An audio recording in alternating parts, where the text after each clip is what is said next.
Hi everyone, welcome back to my channel. আজ তোমাদের জন্য নিয়ে এসেছি আমার বৃষ্টি ভেজা একদিনের গল্প। 2021-এর প্রথম কয়েক মাস একটু একটু করে করোনার ভয় কাটিয়ে নতুন জীবনে ফেরার চেষ্টা করছিলাম আমরা সবাই। কিন্তু আবার ভয়াবহ রূপ নিয়ে বাড়তে শুরু করলো এই মহামারী। সব বড় বড় শহরগুলোয় এক এক করে শুরু হয়ে গেল লকডাউন। শেষমেশ বাদ পড়ল না আমাদের শহরও। আবার আমরা গৃহবন্দী হয়ে পড়লাম। সেই 2020-র মতো ওয়ার্ক ফ্রম হোম, ফ্যামিলির সঙ্গে কিছুটা সময় কাটানো, আর ছিল আমার প্রিয় বন্ধু। তোমরা ভাবছো আমার প্রিয় বন্ধুকে? হ্যাঁ, ঠিক ধরেছ, প্রকৃতি, নেচারই হলো আমার প্রিয় বন্ধু। প্রকৃতির মাঝে থাকলে সময় যে কখন কেটে যায় তা যেন বুঝতেই পারি না। আমার আগের ভিডিওটাতে আমার বাড়ির সব থেকে প্রিয় জায়গা ছাদে তোমাদের সবাইকে নিয়ে গেছিলাম। এই ছাদেই কেটে যায় আমার প্রত্যেক দিনের একটা বিশেষ সময়। কিন্তু আজ এমন একটা বৃষ্টির দিনের গল্প দেখবে তোমরা, যেদিন আমি বেশিরভাগ সময় কাটিয়েছি আমার ছাদে আর আমার প্রিয় বন্ধু প্রকৃতির সাথে। সেদিন সকালটা রোদ ঝলমলে থাকা সত্ত্বেও হঠাৎই বেলা 1টা নাগাদ চারদিক আস্তে আস্তে কালো মেঘে ছেয়ে যেতে লাগলো। মাঝে মাঝে ঝোড়ো হাওয়া বইতে শুরু করলো।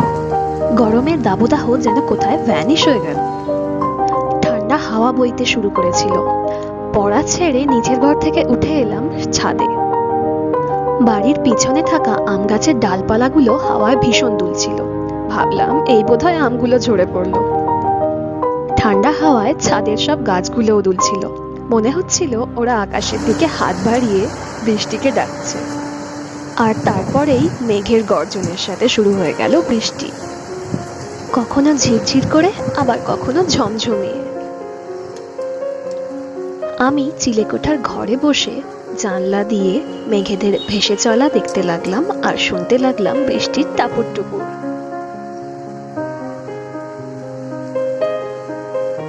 কিন্তু কিছুক্ষণ হই তারপর বৃষ্টিটা থেমে গেল হঠাৎ। কোথায় ভাবলাম বৃষ্টি দেখতে দেখতে খিচুড়ি খাবো, তা নয়। যাই হোক, নিচে নেমে খিচুড়ি খাওয়া সেরে আবার গল্পের বইটা হাতে নিয়ে পড়তে বসবো, এমন সময় আবার ঝড় উঠল। বই ফেলে আমি আবার ছুটলাম ছাদে। মনে মনে ঠাকুরকে বললাম, এবার যেন একটু বেশিক্ষণ ধরে বৃষ্টিটা হয় প্লিজ।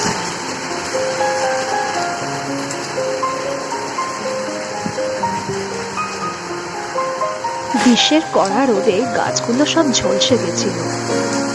বৃষ্টির জল পেয়ে আবার যেন তাদের সজীবতা ফিরে এলো। ভগবান বোধহয় এবার আমার কথা ঠিক শুনেছে। শুরু হলো মুষলধারে বৃষ্টি।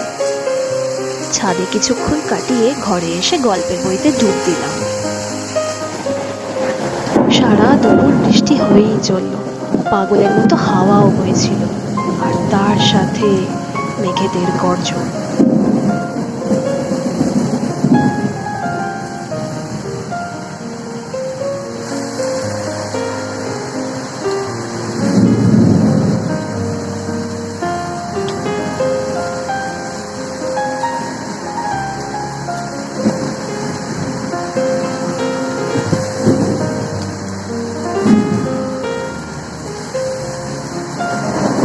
মাঝে একবার বারান্দা দিয়ে উঁকি মেরে দেখি রাস্তায় অনেক জল জমে গেছে, আর তার মধ্যেই কয়েকটা বাচ্চা ভিজে ভিজে লাফাতে লাফাতে চলেছে।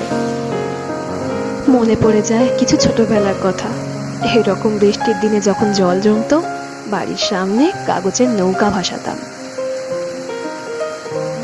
আজও আমি মাঝে মধ্যে কাগজের নৌকা ভাসাই, কিন্তু সেদিনকে এত বাজ পড়ছিল যে আমি আর বাইরে বেরোবার সাহস করি না।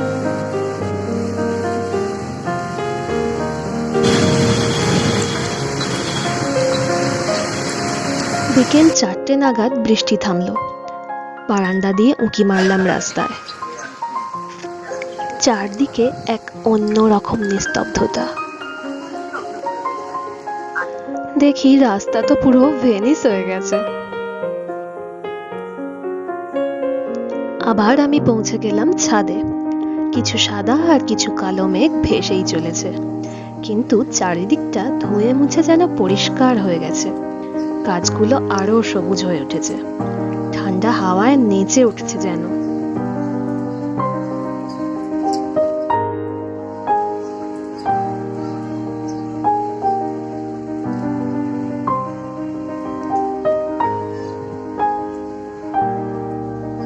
পাখিরাও মাঝে মধ্যে গান গেয়ে উঠছে। গরমের পর বৃষ্টিতে ভিজে ওরা সবাই ভীষণ খুশি।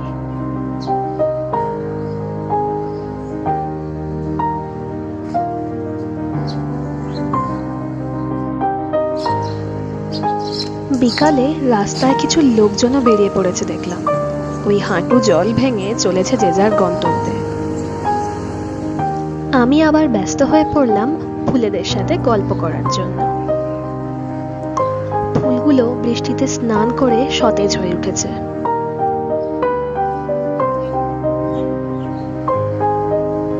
টবগুলো দেখি ভরে গেছে জলে।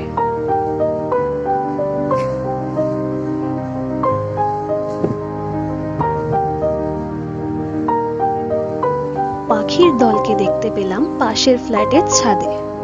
তারা নিজেদের মতো ডানা ঝাপটে গায়ের জল ঝেড়ে ফেলতে ব্যস্ত। নিজেদের মধ্যে গল্পও শুরু করে দিয়েছে। এদিক ওদিক উড়েও যাচ্ছে মাঝে মধ্যে, বোধহয় খাবারের সন্ধানে বা বাকি বন্ধুদের খোঁজে।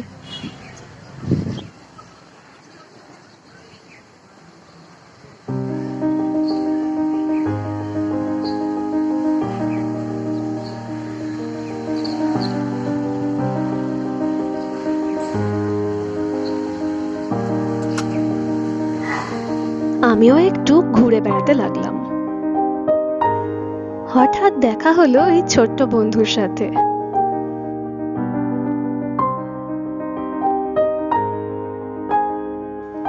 আর এক বন্ধুও বোধহয় বেরিয়েছে খাবারের সন্ধানে।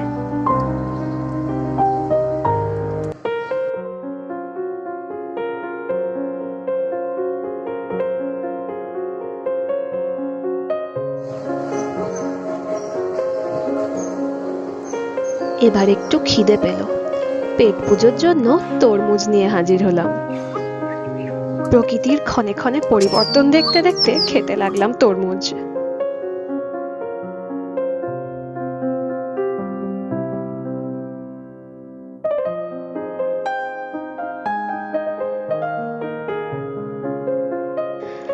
কিছুক্ষণ পর একদল পাখির কিচিরমিচির ডাক শুনতে পেলাম।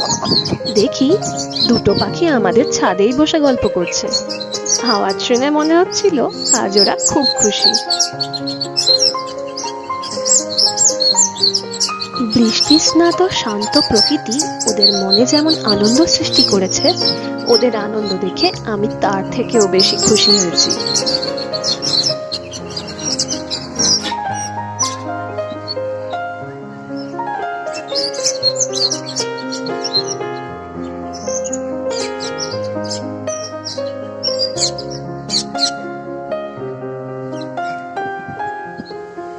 এরপর চললাম ছাদের সব থেকে প্রিয় জায়গায়, চিলেকোঠার ঘরের ওপরের ছাদে, যেখান থেকে আকাশকে আরো কাছে মনে হয়। অনেকটা দূর পর্যন্ত দু চোখ মেলে শহরটাকে দেখতে পাই।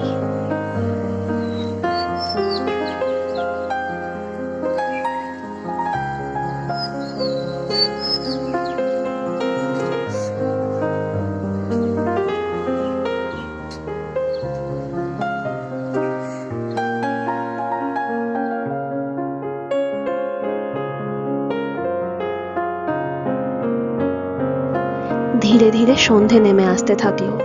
চারদিকের রং পাল্টে এখন ঘন অন্ধকার। আর তার মধ্যেই এক এক করে বাড়িগুলো জ্বলে উঠছে আলো, ভেসে আসছে শাঁখের শব্দ।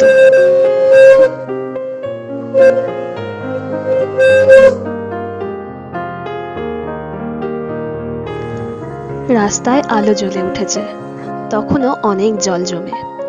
চারদিকের পরিবেশ খুবই শান্ত। দু একজন লোক রাস্তা দিয়ে হেঁটে যাচ্ছে। আমি নেমে এলাম আমার ঘরে। জ্বলে উঠেছে আমার ঘরের আলোর মালা। একটু পরেই আবার ফিরে যাব পড়ার জগতে।